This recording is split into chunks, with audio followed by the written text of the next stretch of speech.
আমচিং যোৰাবাট গাঁও পঞ্চায়তৰ সভানেত্ৰী কল্পনা বৰা আৰু বিজেপিৰ প্ৰাগজ্যোতিষপুৰৰ মণ্ডল কমিটিৰ উদ্যোগত আজি আমচিং যোৰাবাট প্ৰাথমিক বিদ্যালয়ৰ প্ৰাংগণত অসমৰ জনপ্ৰিয় আৰু সুদক্ষ মুখ্যমন্ত্ৰী ডক্টৰ হিমন্ত বিশ্ব শৰ্মাৰ বৰ্ণাঢ্য কাৰ্যসূচীৰে জন্মদিন পালন কৰে। স্কুলীয়া কণ কণ ছাত্ৰ ছাত্ৰীৰ মাজত কেক কাটি মুখ্যমন্ত্ৰী ডক্টৰ হিমন্ত বিশ্ব শৰ্মাৰ জন্মদিন পালন কৰে।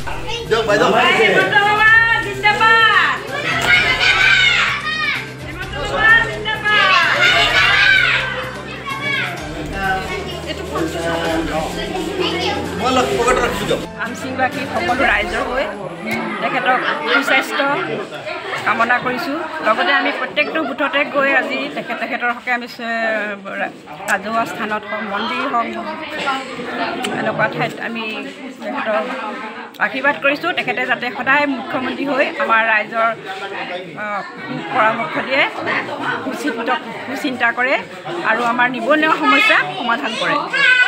আৰু কিবা বাৰ্তা দিব নেকি?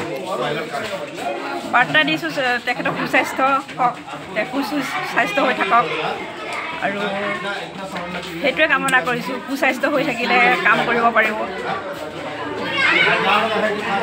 মুখ্যমন্ত্ৰী ডক্টৰ হিমন্ত বিশ্ব শৰ্মাৰ সুস্বাস্থ্য আৰু দীৰ্ঘায়ু কামনা কৰি আমচিং যোৰাবাট গাঁও পঞ্চায়তৰ সভানেত্ৰী কল্পনা বৰা আৰু বিজেপিৰ প্ৰাগজ্যোতিষপুৰ মণ্ডল কমিটিৰ সভাপতি নৱনাথে মুখ্যমন্ত্ৰীগৰাকীক জন্মদিনৰ শুভেচ্ছা জ্ঞাপন কৰে।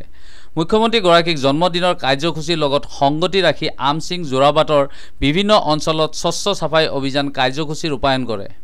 মণ্ডলৰ তৰফৰ পৰা আজি ৰাতিপুৱাৰ পৰা আমি প্ৰতিটো বুথতে আমি স্বচ্ছতা অভিযান কৰিছোঁ। মানে আপোনাৰ যেনেকৈ আমাৰ নামঘৰ হওক বা আমাৰ ৰাজহুৱা স্থানবিলাকত আমি স্বচ্ছ অভিযান কৰিছোঁ। তাৰ লগতে আহি এতিয়া আমচিং প্ৰাথমিক বিদ্যালয়ত আমি উপস্থিত হৈ আমাৰ অসমৰ জনপ্ৰিয় মুখ্যমন্ত্ৰী হিমন্ত বিশ্ব শৰ্মা দেৱৰ তেখেতৰ যাতে সুস্বাস্থ্য আৰু তেখেতৰ দীৰ্ঘায়ু কামনাৰে আমি এটা কেক কাটিছোঁ।